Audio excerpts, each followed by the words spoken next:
Hey everyone, David here from Evolution. The URL is evolutional.com, and today's topic is on the law of attraction and being an open-minded skeptic with the law of attraction, deliberate creation, reality creation, and basically anything that you do in the realm of metaphysics and trying to change yourself and evolve and grow, get unstuck, whatever.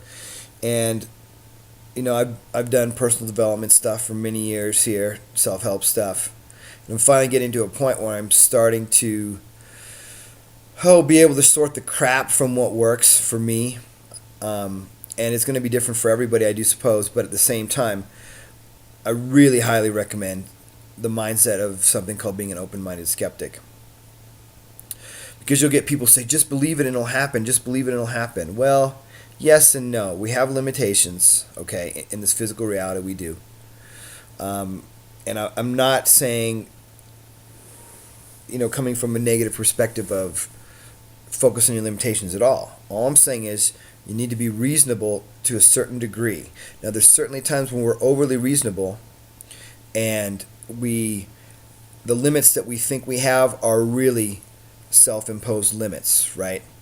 So there's definitely that, but I am talking about a little more on the other side, because people will say the possibilities are endless, which is true. The possibilities are endless, but the actualities are not endless as it's unfolding necessarily. Okay, we're talking about possibility versus actuality in that case.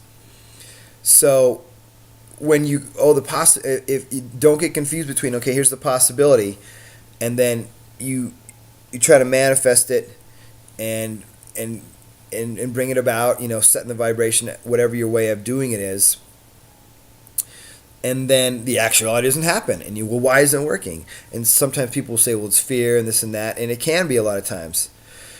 But you also have to be an open-minded skeptic, and I'm getting to this now, finally, meaning you need to test it for yourself, what works and what doesn't. You need to be open-minded about trying things, but you need to be skeptical and saying, does the data show up? Does the experience show up in the form of data? I like using the word data because it brings a scientific bent to it, and it keeps us a little more objective about what's happening, even though we know that what we believe and what we see does filter and create our reality, but we're also all co-creating at the same time. So you're not the master of all reality. You might be the master of your reality.